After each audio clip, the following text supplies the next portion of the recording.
let everyone know the meeting's being recorded, so that people can reference in the future, or we could go back and look at it if we wanted to.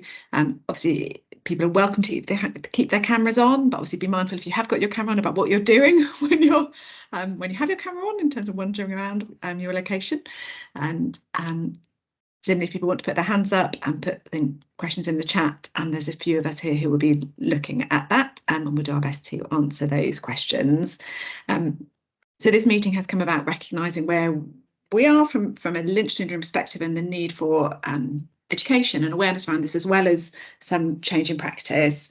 And so for those of you that don't know me, I'm Glenda Beard. I'm a GP in Bristol and the clinical lead for cancer at the BNSSG ICB, and I'm joined by a brilliant team of GMSA colleagues. The GMSA, and you might be about to tell everyone about this, Frank, is the Genomic Medicine Service Alliance, which from a usual jobbing GP perspective isn't something we have much to do with, but this is a team of colleagues really working on sort of genomic medicine, so not just cancer but much broader than that, and embedding that and making sure our services meet the needs of our population. So I'm firstly going to hand over to Frank, who's going to talk a bit about what is Lynch syndrome, particularly from the slant from a colorectal perspective, as he's a consultant colorectal surgeon. And I'm really sorry I've got this wrong. I'm fairly sure you're in Exeter, Frank. As well as the Deputy Clinical Director for the Southwest GMSA. I've got other colleagues on the chats, so Helen McClay, who's a pharmacist for the GMSA, Siobhan John, who's Lynch nurse facilitator, Rachel Palmer, who's also a pharmacist with the GMSA. So lots of great colleagues, and like I say, lots of people there to answer any questions if they come up. But with no further ado, I'll hand over to Frank. Thanks, Anna. Yes, I am based in Exeter, and the Genomics Medicine Services. So looking at how we embed genomics to utilise the best of 21st century medicine. So our lab is based in Bristol, and we also have a lab in Exeter, and we have a national genomics test directory. So for rare disease, for cancer testing, for germline testing, that's sort of what we're trying to do, is embed, educate, train, help people with pathways and processes from primary care to secondary care, and ultimately trying to improve patient outcomes. And I think Lynch syndrome is a really good example of actually what is a relatively common condition that we've really worked on, particularly in the last 3 years with a transformation project to improve it. And this particular project, I think, is a really good example of how we can leverage some of that information to improve patient outcomes in the primary care setting. So I think there's a lot we can do in primary care, and it's about how primary care works with secondary care to improve our patients' outcomes. So I've just done a little bit of background to genetics. I think it's always good to have a little bit of revision, just to look at our sort of double-stranded helix of DNA. And normally A should bind with T, and G should bind with C, and that forms that double helix, and ultimately the 23 pairs of chromosomes that human beings have.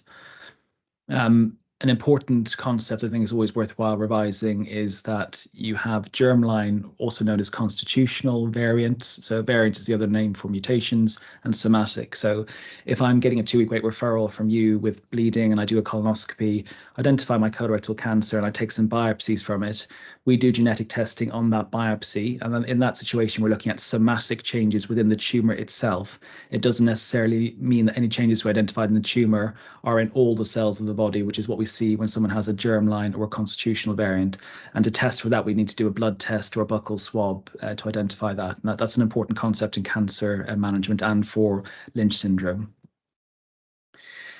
We know with colorectal cancer, it's common. In Exeter, we manage 350 to 400 cancers of the colon and rectum a year, and about a third have strong heritable factors related to it. And we can identify an actual germline or constitutional variant in about 5 to 10% of those patients. So that the majority of those will be Lynch syndrome, but there will also be familial adenomatosis polyposis, serrated polyposis syndromes, MAP, a whole host of other rarer genetic conditions that predispose people to colorectal cancer. This is a bit of a busy slide. I'm not going to go into the detail. It's just to say that when we look at a colorectal cancer, we have the polyposis type colorectal cancers that might have a germline variant, and within that you'll have things like FAP here, and then we have the non-polyposis ones, so on the left-hand side. And with Lynch syndrome, we're particularly interested in the mismatch repair genes, and I'm going to explain to you what they do and why that causes cancers. So Lynch syndrome itself is autosomal dominant. That means that every child has about a 50% chance of having that variant passed down from their parent. It's actually not that rare. We're talking about 1 in 300 people have a variant in one of those 4 proteins. And it's due to deficiencies in our mismatch repairs, which is our sort of our spelling checker when our DNA is going through replication. And it has been nice guidance since 2017 that we should be testing all colorectal cancers for Lynch syndrome and all endometrial as of 2019. And what we've done over the last 3 years is had a centrally funded national transformation project to make sure that we're getting those numbers up to 100%, because when we've done audits across the Southwest, we were at 20% in some of those pathways. When we've re-audited, we're now above 90% following that transformation project. And that's part of what Siobhan's role has been within this. And why is it important? Well, Lynch syndrome increases your risk of cancer, particularly colorectal and endometrial cancers, and that's where the focus of screening is. But it can increase the risk of ovarian, urinary tract, gastric, small bowel, CNS tumors, etc. So when you're seeing patients with Lynch syndrome, you do need to be mindful of those patients with symptoms that they will be more predisposed to these types of cancers. And this is also a really important concept as well, is what proportion of people with Lynch syndrome are actually aware of their diagnosis. And the number is actually only 5%. So there's 95% of people out there who may not be aware of their diagnosis. And what we're trying to do with that National Transformation Project and by testing cancers in the beginning is to try and identify more of those people. And then we can then cascade their family members to increase those numbers.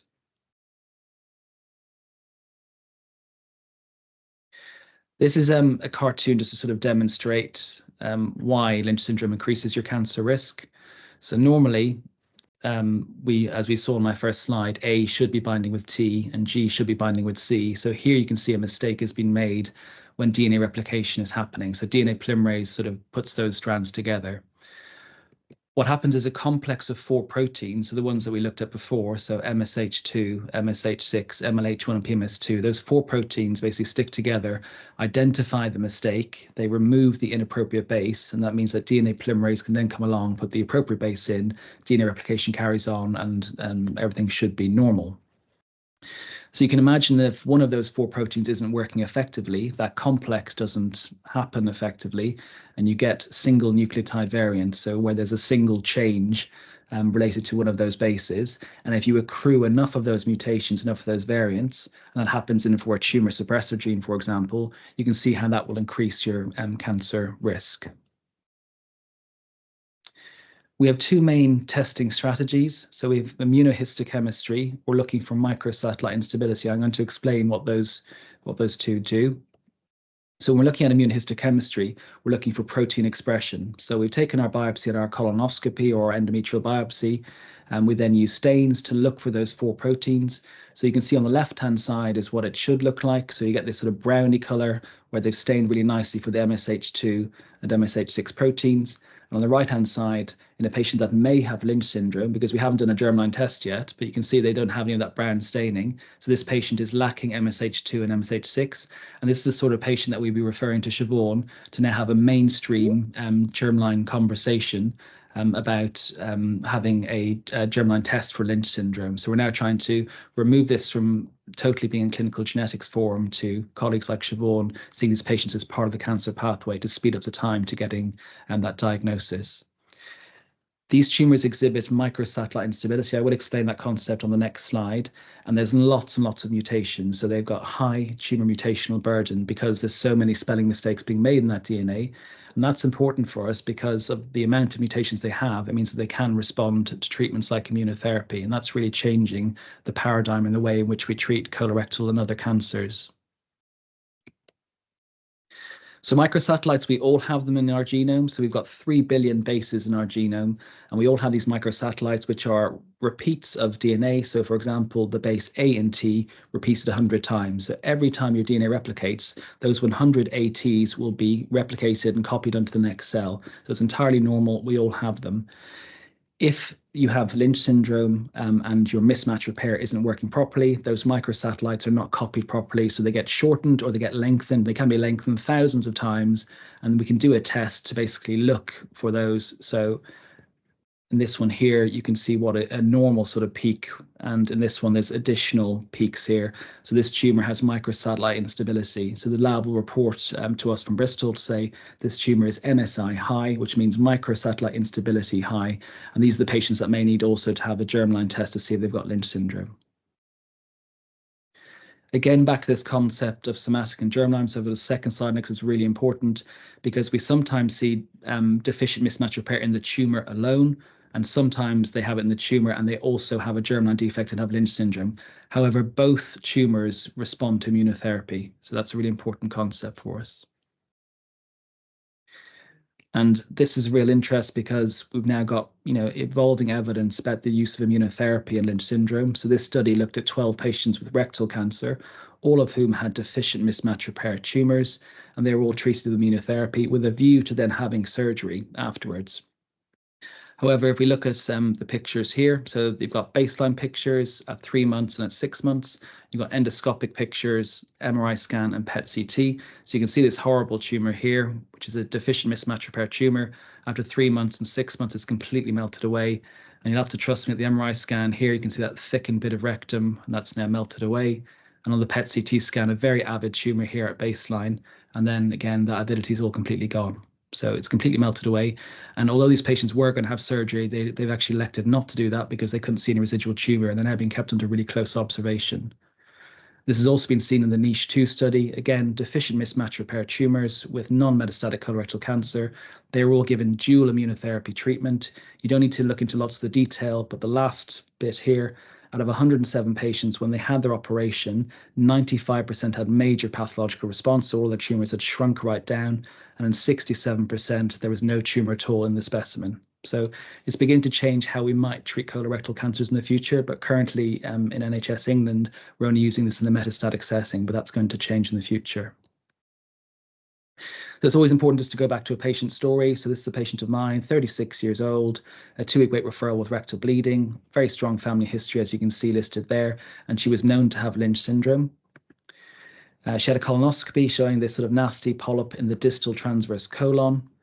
That went off to the lab for further investigation, so it confirmed that there was a cancer in that polyp. And you can see they've done the immunohistochemistry test, and there's lack of expression of MSH2 and MSH6. And our pathologists are very helpfully telling us that you should consider having a clinical genetics test, but she'd already had that, so we knew she had Lynch syndrome. She had no metastatic disease. So what we can do now is use the international guidelines. So this is a really good, freely available paper on Lynch syndrome. I'd also recommend the UK Clinical Genetics Group, who also have some really good guidelines, and which are again freely available to look at. And this is important to me as a colorectal surgeon because it tells me that if you have an MSH2 variant Lynch syndrome, which this lady had, you should consider having extended surgery. So with her tumor being here in the distal transverse, a standard approach would be to do an extended right hemicolectomy, so take away this bit of the colon. But in someone with an MSH2 variant, they recommend considering doing risk-reducing surgery, so doing a subtotal colectomy, so taking away more to reduce her risk of having cancer in the future. The lifetime risk of colorectal cancer with MSH2 is 50%, so it's really very high. So it allows that sort of information around Lynch syndrome allows us to sort of personalize care better. So I'm just going to summarize there. So it's common. We're talking 1 in 300 people have it. Only 5% are aware. We should be testing all colorectal endometrial cancers. So that should be absolutely standard now, particularly within NHS England. There's a high lifetime cancer risk, but not just colorectal endometrial. There's other ones that I mentioned near the beginning of the presentation. That important concept of a somatic defect versus a germline defect, but they both respond to immunotherapy. And it's allowing us to use adaptive oncology and surgery, so changing our oncological management with potentially immunotherapy, but also changing our surgical approach as well. And I'm going to allow Siobhan and Glenda and the rest of the team to talk about some of the risk-reducing strategies that we can also employ. Happy to take questions now, or if you want to do that at the end as a sort of a more of a group discussion, Glenda, depending on what you think. Thank you. Thanks, Frank. It's really great. Those photos. So generally, as a GP, when people pop up histopathology and MRI images, my heart sinks. But it is amazing the impact of immunotherapy for these cancers, and obviously that's also replicated in other tumour sites as well. I think if everyone's happy, we will move on because questions may be answered in the next set of slides. Siobhan, are you happy to share your slides yourself if you've got them to hand? Because Frank shared his, or I can ask Millie to put hers up.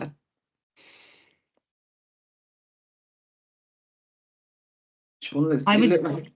I was going to say I've got a new add-on big screen as well as my laptop at home, which is really exciting, apart from the fact I keep losing my mouse and Okay. I'm not sure what I'm going to be sharing. So Millie, if you don't mind, it's probably going to be less chaotic if I ask you to share my slides. Thanks so much. So yeah, I'm oh, that's a good point, isn't it? Yeah. Just in case you weren't watching Frank's earlier. Quick summary. Sorry about yeah, that. So don't worry. So yeah, I'm Siobhan John. So I've been working for the last 2 years as the Lynch nurse facilitator. So as Frank said, very much working with the mainstreaming, but also across the board looking at these Lynch pathways. I am based in the north of the patch, so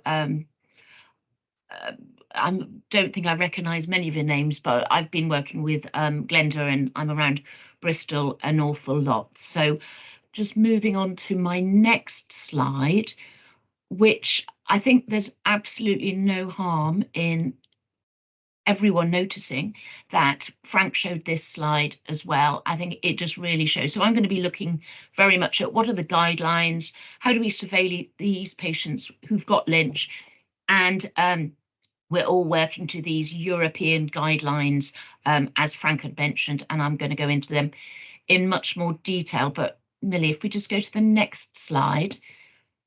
I was just looking briefly, I'm obviously desperately in need of some European trip. So I was thinking Mallorca guidelines, Amsterdam criteria. So when I was writing this presentation, I've lumped them all together. The Amsterdam criteria isn't actually anything to do with our surveillance, but very much guidelines. And it's something which is key in primary care across the board for everyone to be thinking. So I know Frank had touched on family history. What we're really looking at every step of the way, yes, to get the Lynch, we're looking at the mismatch repair deficiency, but the key thing is these family histories. So I'm probably the oldest one here, so probably nobody remembers Dusty Bin and 321 who's on the left, but I'm a simple being. The way I remember it is 321, as you can see.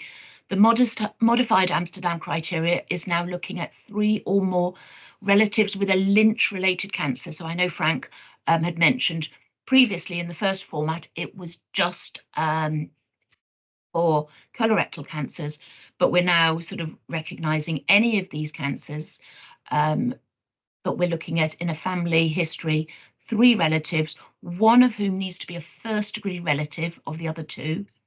We need to be looking at 2 successive generations and 1 person under the age of 50 who has been diagnosed with Lynch in the family. So that's the sort of thing which we're looking at, which would ring out massive alarm bells in clinical genetics, and they'd sort of be looking, even if we weren't finding Lynch, they'll go back on the initial testing and look further to there is something inherited going on here.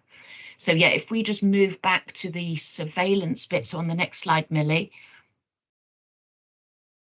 That's great. So I think Frank jumped up put up briefly a similar slide. I'm going to sort of talk through each of these in a little bit more detail. The key bit, the key screening that we've got is colonoscopy. Now, the surveillance is dependent on genes. I'll talk about that more. And I know that Frank was mentioning about his lady with MSH2, and because of the gene involved and the higher risk of further cancers, that we would be looking at doing a more extended surgery. So it's a sort of similar thinking in colonoscopies, that depending on the gene involved, we either start 2 yearly scopes at 25 or at 35 years. That continues till 75. Now, across the board now, and we are starting it up in Bristol, the surveillance has been taken on by the Bowel Cancer Screening Service. Of note, though, they're only doing the colonoscopies on people who've got a germline diagnosis of Lynch. So we've got a lot of people out in the community who are historically Lynch and have been for many, many, many years. So if they sort of come to you and saying, well, I've not been called up, why not? It's only the bowel cancer screening are getting their patients from the clinical genetics, and therefore they need to have that germline test. We're looking at doing one-off H. pylori screening. So generally that would be asked for once the patient has been diagnosed mainstream by me or one of my colleagues.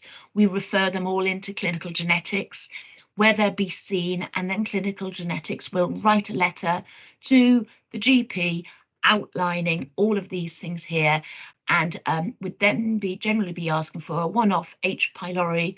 And if that's positive, we eradicate that just the once. Currently, unless there's a strong family history, we wouldn't be looking at doing regular OGDs.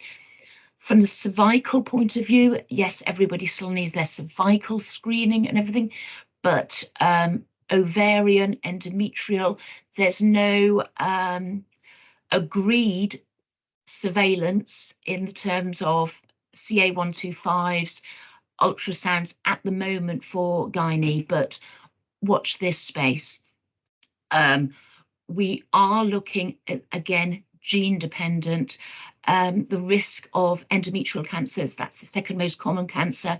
We're routinely testing every endometrial cancer to see if they've got a mismatch repair deficiency, because we do know that a lot of women will present with an endometrial cancer as their first sentinel cancer. So we're wanting to sort of pick up the families.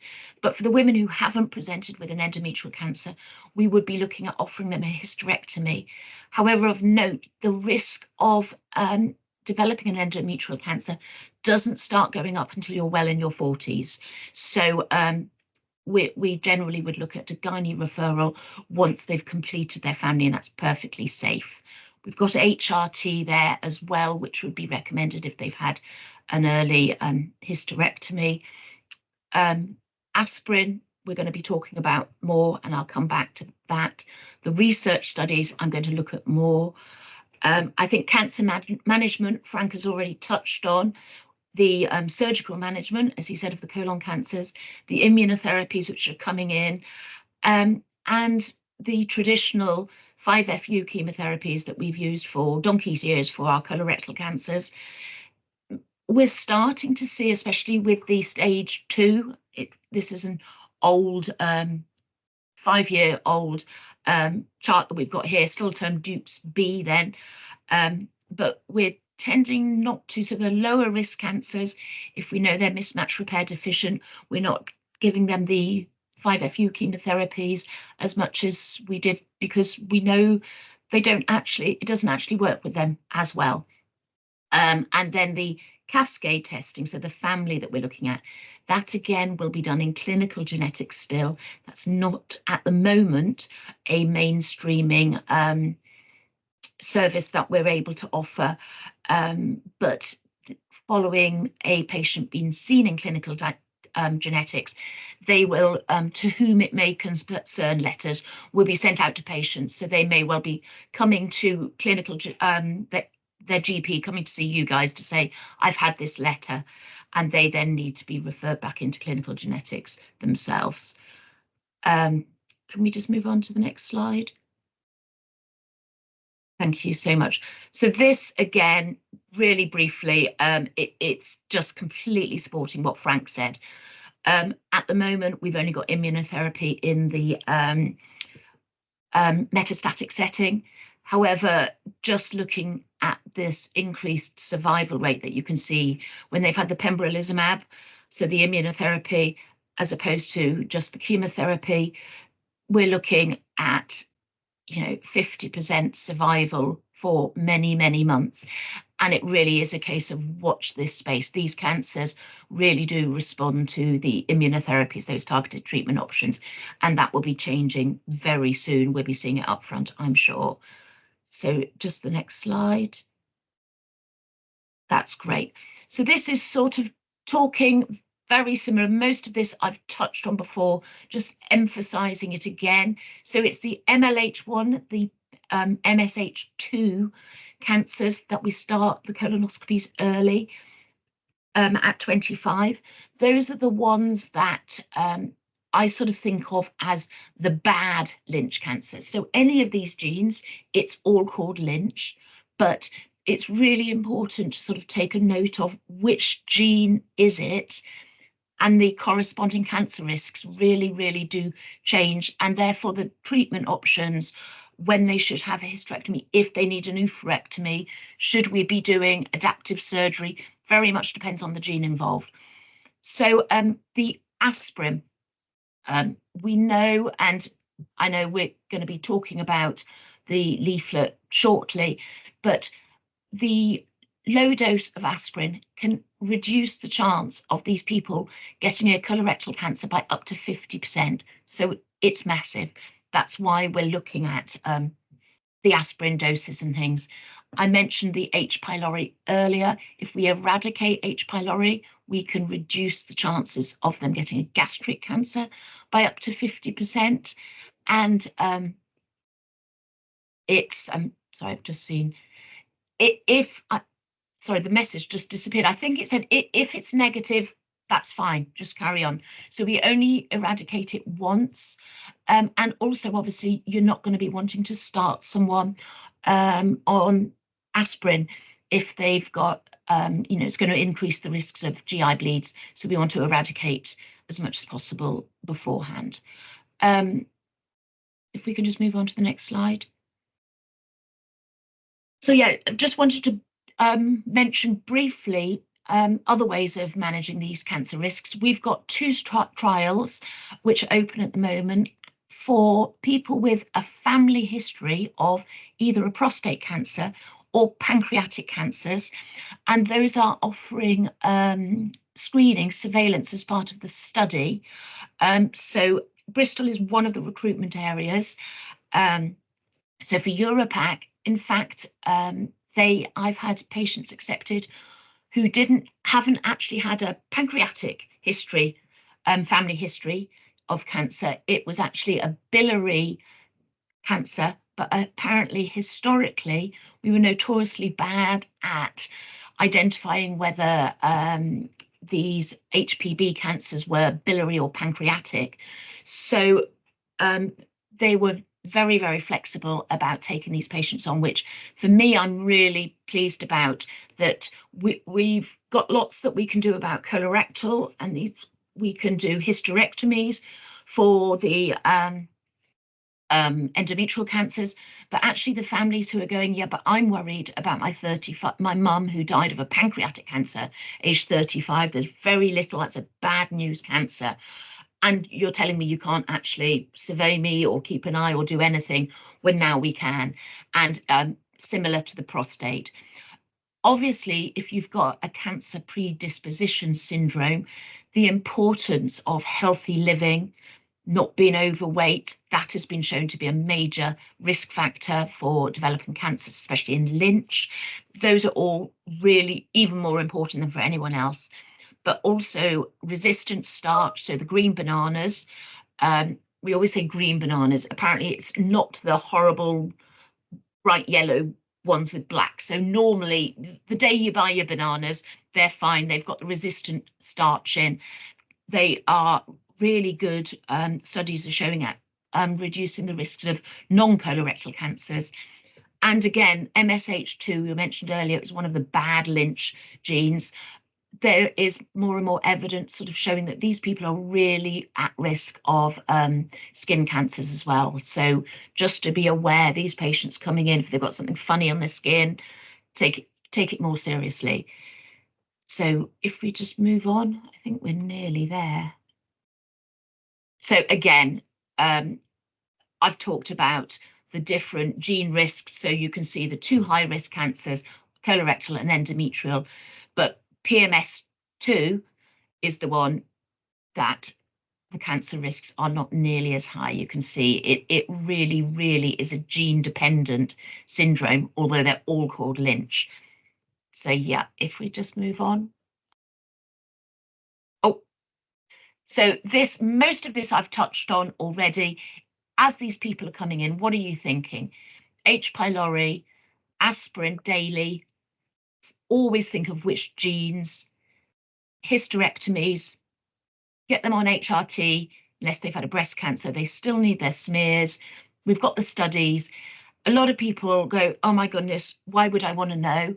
It predisposes to all these cancers. There is so much we can do. I say knowledge is power.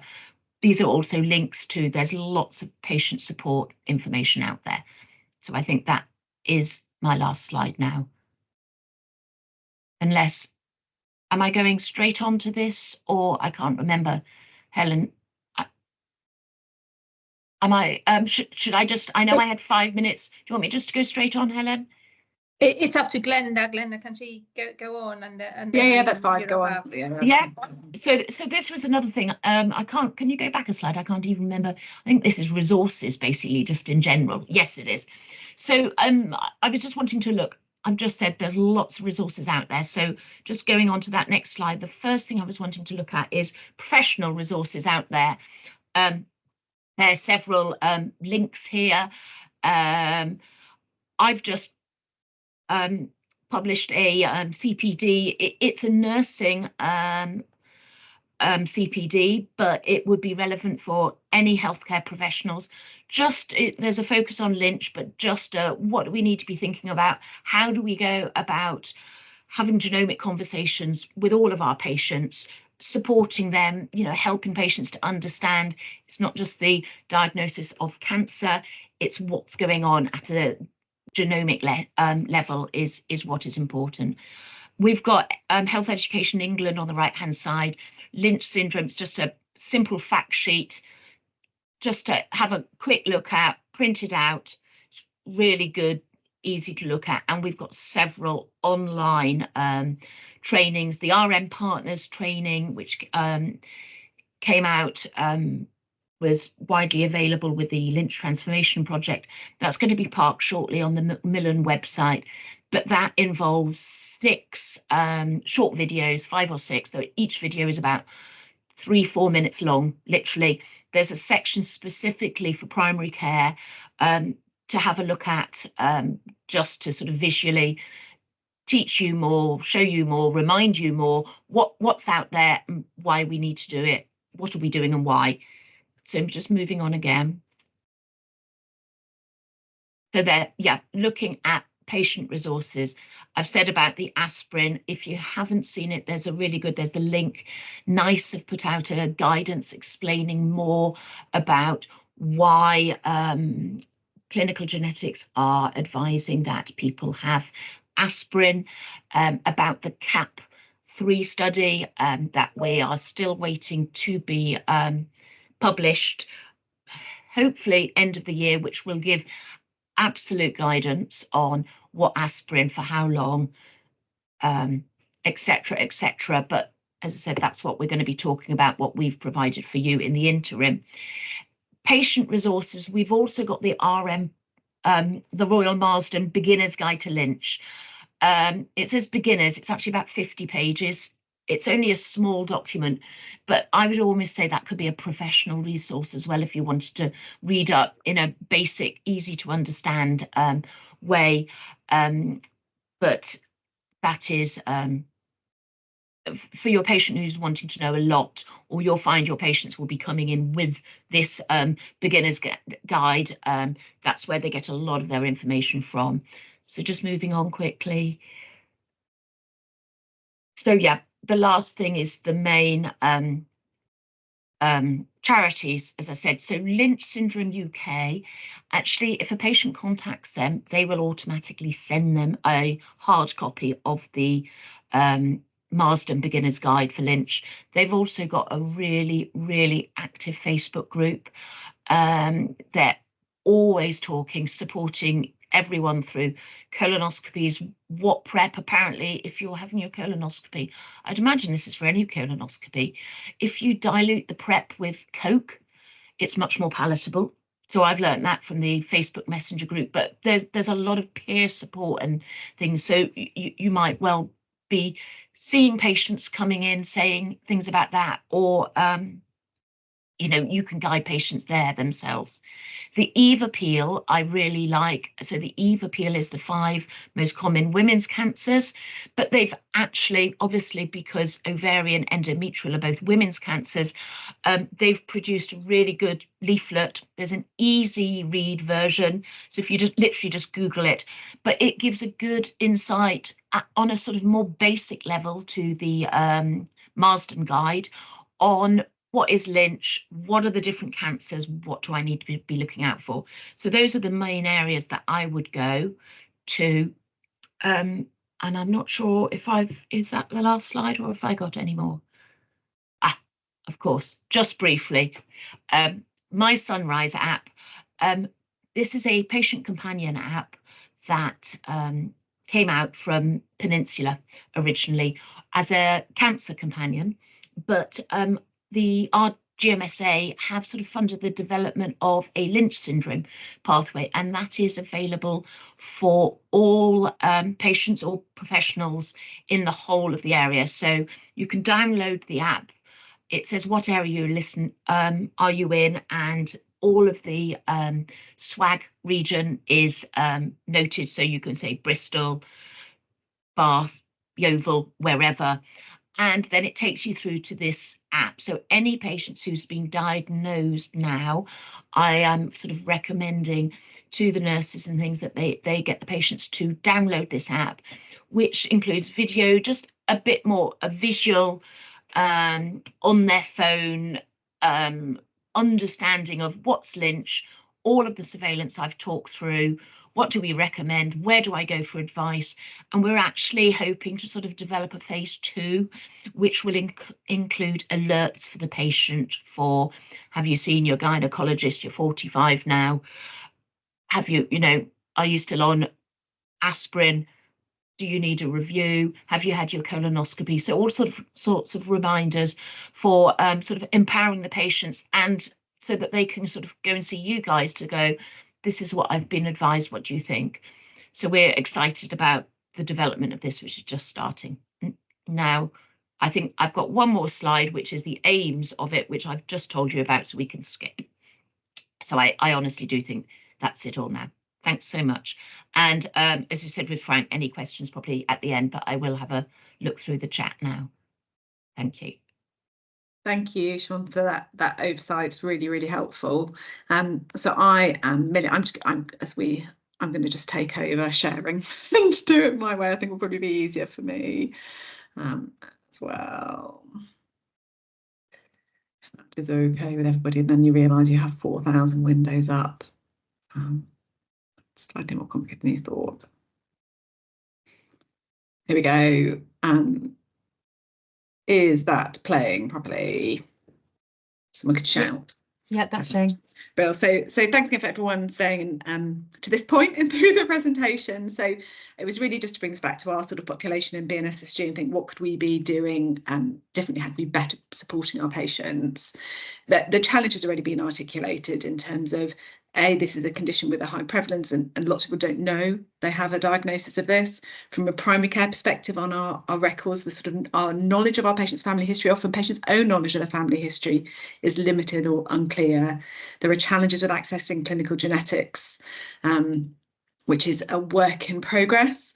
The mainstreaming that Frank and Siobhan have both mentioned is really critical for this. So it's trying to actually pull some of this testing out of clinical genetics. So patients have that somatic tissue testing and can have their clinical management sort of planned off the back of that, leading into the germline testing, which obviously then ripples down through their family. And that's that mainstreaming project.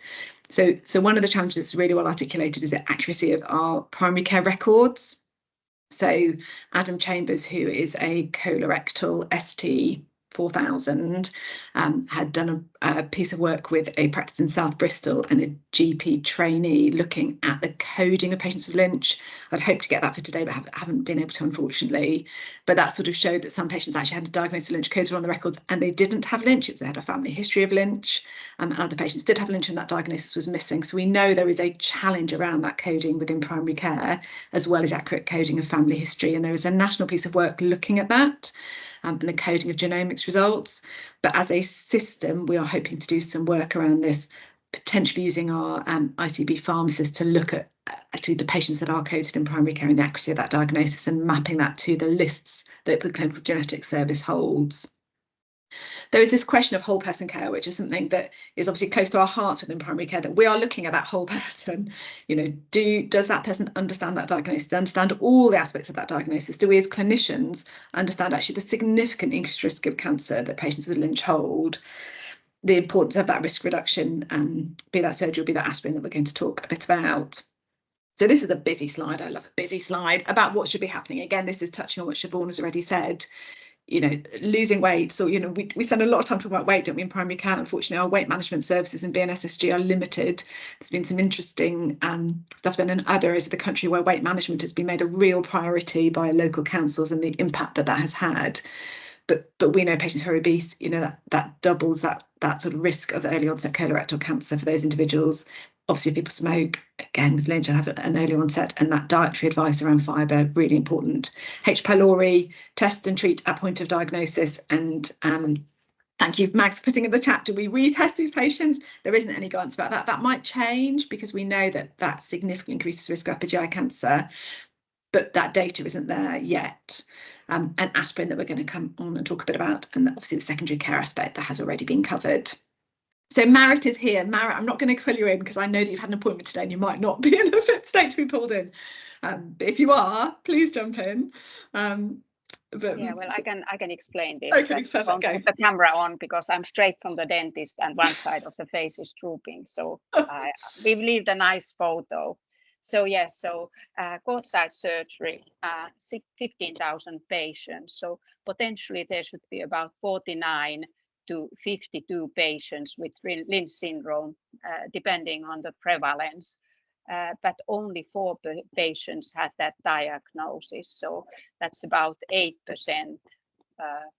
of the patients. So it's really the missing 92 patients are really a time bomb because, as emphasized already earlier, the patients can develop cancer already at a young age from 20 years onwards. So aspirin, that's what we've been talking about today. So were any of these patients on prophylactic aspirin? None were, and there may be various reasons for that, but that certainly needs attention. 3 out of 4 patients had Helicobacter testing and eradication. That one line there, which goes to the it's actually, yeah, that's 5. Anyway, so yes, I think there was one where the diagnosis was a bit unclear. Then the colorectal surveillance, all of them had colorectal surveillance. The gynae surveillance, of course, this audit was done a couple of years ago, and now the latest knowledge is that gynae surveillance, there's none of it really available that would be reliably able to exclude cancer. Anyway, two of the patients had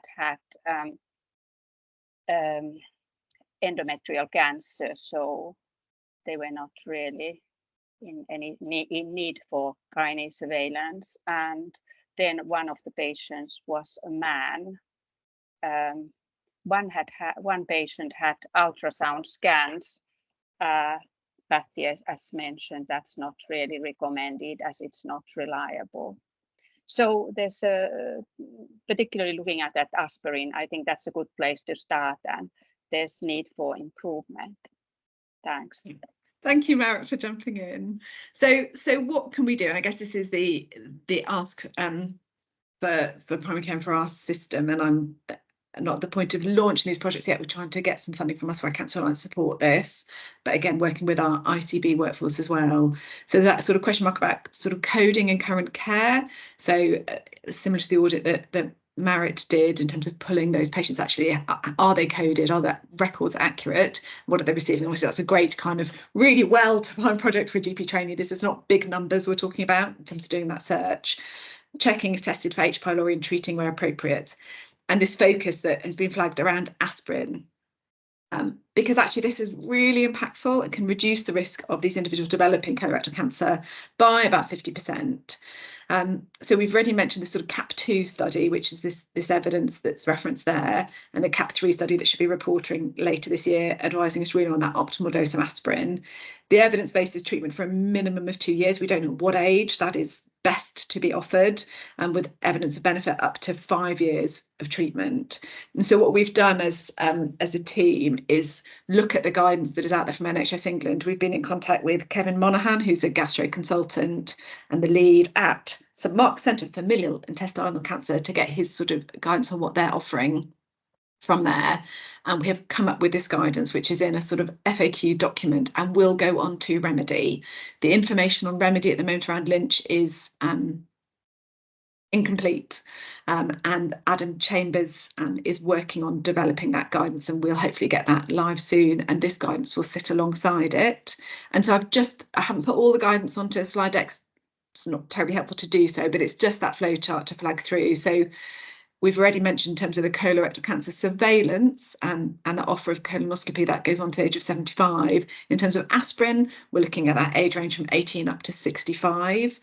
And then there's all the kind of standard conversations we would have with patients around starting a treatment like aspirin. Are there contraindications? Are they anticoagulated? The question of clopidogrel was sort of flagged in the chat, and we know there's a really significant bleed risk for patients on aspirin and clopidogrel. Again, that question around H. pylori testing also really pertinent. Have they been tested and eradicated for that? The reinfection rates, when I've tried to look this up, in sort of Western countries with H. pylori are not that high, actually. So it's not that we've tested once, well, they'll probably be reinfected in a couple of years' time. We don't expect that to happen. But obviously, if they are symptomatic, as Frank said, then they'd have a lower threshold for retesting, and obviously needing to use the fecal testing, because the blood test won't be accurate if they've had it in the past. And obviously, if we're saying actually they have any of those things, so they're outside of those age groups, they can't have aspirin, then we don't give them aspirin. We offer all that lifestyle advice. We reinforce the importance of fibre, we reinforce the importance of healthy weight, of exercise, of all these things we know that are going to help reduce their risk of colorectal cancer anyway. But aspirin wouldn't be an option for them. If actually aspirin isn't contraindicated and they're amenable to that, then we're looking at offering that for a minimum of 2 years. And we've put a flag in there, sort of annual review. And obviously we have that expectation of us within primary care anyway to do that medication review annually and check that people are on the appropriate treatment and it's doing what it should be doing. And that's even more pertinent really in terms of us trying to launch this guidance now, acknowledging the CAP3 study hasn't yet published, because this guidance may change in 6 months, a year's time. There's so these are much higher than our standard 75 milligram aspirin. So if someone's less than 70 kilograms, then the aspirin dose is 150. If they're over 70 kilograms, the dose is 300. So they are much higher doses. And so that conversation around PPI and risk for those individuals absolutely needs to be had alongside that. And if people have sort of heard about this and they're taking aspirin over the counter, then make sure they're taking the correct dose and make sure it's on their sort of medication lists, so we know that they're on it in terms of our other prescribing. And this is going through that. What do I need to check prior to prescribing aspirin? So this is all within the guidance that we have written and will be coming out. Our hope is that we'll be working, I'm going to stop screen sharing. Our hope is that we'll be working with our ICB pharmacists to support this work in primary care. So rather than every sort of practice pharmacist or a GP within every practice having to take this, we'll be able to centralise that so those conversations will happen. But obviously what we need is for our clinical workforce across primary care, our prescribing helps to understand why people are on aspirin and the dose of aspirin that they're on and the sort of background to that. And so I will be suggesting when people add this aspirin onto patients' repeats that there is a note on that they're on it for Lynch and colorectal cancer risk reduction. Otherwise, I can imagine lots of people sign off prescriptions going, why on earth is this person taking 300 milligrams of aspirin a day? So I'm hoping that we will get some funding to support this work. I'm hoping it can be ICB led. But the aim of this event was to sort of upskill, educate everybody a bit more on Lynch and understand what that ask is for us within primary care as well. So I don't know if anyone's got any questions. Thank you to all our speakers for staying on. Michelle, I guess you put your camera on, so I'm hoping that means you've got a question. Or was it on all the time and I just didn't see you because I had slides up? So sorry, I don't have a question. Oh. Informative, great slides, Glenda. Thanks, Samel. And really interesting. No, I just have my camera on because It's nice. It's nice to see you. So thank you. That's perfect. Does anyone else have any other questions? Is there anything any of our speakers want to add at the end of that run through? I was just thinking, Marit, did you not say last week as well about before starting anyone on aspirin, checking the blood pressure? Can you fill in, because I wasn't actually there at that presentation, but by memory it was because of it was Professor Sir John Byrne who is the guru behind all the CAP 1, 2, 3 studies, and it was the risk of subarachnoid hemorrhages that he had said something about the importance of doing a blood pressure. Yes, he indeed mentioned that it is very important to check the blood pressure before starting aspirin, because the majority of the people who get SAH have actually elevated blood pressure in this group. So he should know, as he's doing the big boss in the study. The big boss. So that is within the FAQ and that guidance that will be coming out as well to flag the importance of that. Thanks for flagging it then. Rachel, did you want to come in?